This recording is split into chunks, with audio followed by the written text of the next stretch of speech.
নমস্কার, special sports চ্যানেলে আপনাদের আরও একবার স্বাগত জানাই।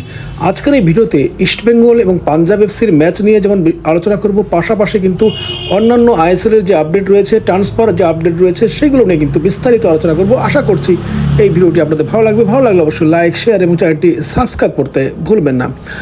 এই মুহূর্তে আপনাদের কাছে একটা বড় আপডেট নিয়ে এসেছি যে আগামীকাল ইস্টবেঙ্গলের যে ম্যাচ রয়েছে পাঞ্জাব এফসির বিরুদ্ধে, সেই ম্যাচে সম্ভবত খেলছেন হেক্টর হিউজ এবং ডায়ামান্টাকাস। হ্যাঁ বন্ধুরা, ডায়ামান্টাকাস কিন্তু আজকে পুরোদমে অনুশীলন করেছেন ইস্টবেঙ্গলের মূল দলের সঙ্গে, এবং যা খবর রয়েছে আগামীকালের ম্যাচে তিনি খেলছেন। তবে কতক্ষণের জন্য তিনি মাঠে নামবেন সে বিষয়ে বিস্তারিত তথ্য না পাওয়া গেলেও মোটামুটি এটা নিশ্চিত যে তিনি কিছুক্ষণের জন্য হলেও তিনি কিন্তু আগামীকালের ম্যাচে মাঠে নামছেন। এবং পাশাপাশি আমরা যা জানতে পারছি, ইস্টবেঙ্গল কিন্তু দুই বিদেশি ডিফেন্ডারে কালকে মাঠে নামছে। সম্ভবত হিজাজি মাহের এবং হেক্টর হিউজ, এই দুজনেই কিন্তু আগামীকালের ম্যাচে অ্যাভেলেবেল রয়েছেন। তারা কিন্তু বিদেশি ডিফেন্ডারে নিয়েই ইস্টবেঙ্গল খেলছে। এবং যা শোনা যাচ্ছে, আমরা যা জানতে পারছি, আনোয়ার আলীকে সম্ভবত ডিফেন্সিভ ব্লকার হিসেবে ব্যবহার করতে চাইছেন কোচ।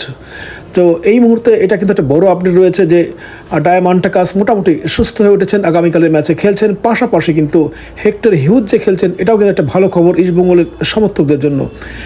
এদিকে আমরা যা জানতে পারছি, ইতিমধ্যে ইস্টবেঙ্গলের টিম ম্যানেজমেন্ট, ইস্টবেঙ্গলের ক্লাব কর্তারা আজকেই কিন্তু তারা ইনভেস্টার ইমামি কর্তাদের সঙ্গে, কোচের সঙ্গে বসে একটা ট্রান্সফার উইন্ডোতে কাদের আনা যায় সেই নিয়ে কিন্তু একটা আলোচনা হবে। যা খবর রয়েছে, ইতিমধ্যে ইস্টবেঙ্গল কিন্তু বেশ কিছু ফুটবলারকে বাজিয়ে দেখছে, এবং ভারতে খেলা বেশ কিছু ফুটবলার সঙ্গে নাকি ইস্টবেঙ্গলের একপাস্ত কথা হয়েছে বলে শোনা যাচ্ছে। সব কিছুই কিন্তু নির্ভর করবে আজকে ইস্টবেঙ্গলের যে আলোচনা রয়েছে ইমামি গোষ্ঠীর সঙ্গে, কোচের সঙ্গে, তারপরে কিন্তু অনেক কিছু নির্ভর করছে। যা খবর রয়েছে, আপনারা জানেন যে মাদি তালাল ইতিমধ্যে এমনভাবে চোট পেয়েছেন যে তিনি কিন্তু এই মরশুম থেকে ছিটকে গেছেন। পাশাপাশি ইস্টবেঙ্গলের এবছরের অধিনায়ক তিনিও কিন্তু ছিটকে গেছেন। যা খবর রয়েছে, ইস্টবেঙ্গল এই দুই বিদেশি অর্থাৎ এই মাদি তালাল এবং মাদি তালালের পাশাপাশি ইস্টবেঙ্গলের বর্তমান যে টিম রয়েছে, অর্থাৎ এবছরের যিনি অধিনায়ক ছিলেন সেই ক্রেসপো, তিনিও কিন্তু পুরো মরশুমের জন্য ছিটকে গেছেন বলে জানতে পারছি। অর্থাৎ এই যে ক্রেসপো এবং মাদিতালাল, এই দুই মিডিওর পরিবর্তে দুজন ভালো মানের মিডিও নিতে চাইছে ইস্টবেঙ্গল বলে আমরা জানতে পারছি। যা খবর রয়েছে, একজন বল হোল্ড করে খেলতে পারেন এরকম একজন মিডিও, পাশাপাশি একজন অ্যাটাকিং মিডফিল্ডার নিতে চাইছে ইস্টবেঙ্গল। এই মুহূর্তে বেশ কিছু ফুটবলারের সঙ্গে কথাবার্তা শুরু করার প্রক্রিয়া চলছে। যেহেতু আজকে একটা মিটিং রয়েছে, সেই মিটিংয়ের পরে কিন্তু সব কিছু নির্ভর করবে, এবং খুব শীঘ্রই কিন্তু একজন বিদেশি চূড়ান্ত হবে, এবং জানুয়ারি ট্রান্সফারে আরও একজন বিদেশি আসতে চলেছেন বলে আমরা জানতে পারছি। যা খবর রয়েছে, একজন ব্রাজিলীয় মিডিও এবং একজন স্প্যানিশ মিডিও, এই দুই ফুটবলের সঙ্গে নাকি ইস্টবেঙ্গলের একপাস্ত আলোচনা হয়েছে বলে শোনা যাচ্ছে।